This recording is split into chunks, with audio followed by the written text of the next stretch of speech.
بسم اللہ الرحمن الرحیم۔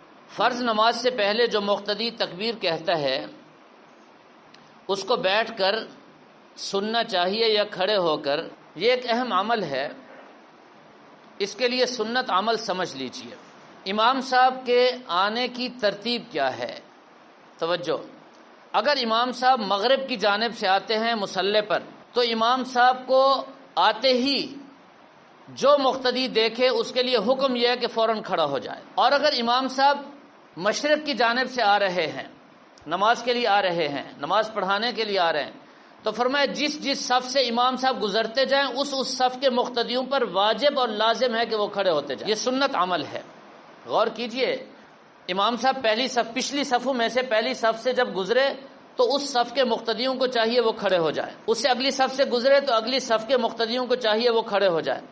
لیکن یہ اس صورت میں ہے جب امام صاحب وہاں سے مصلی پر آ کر نماز پڑھانے کی نیت سے آ رہے ہیں، اور اگر ویسے وہ مسجد میں داخل ہوئے، انہیں سنتیں پڑھنی ہیں، بیٹھنا ہے، ٹائم باقی ہے، پھر نہیں، اگر وہ نماز پڑھانے کے لیے آ رہے ہیں تو حکم یہی ہے۔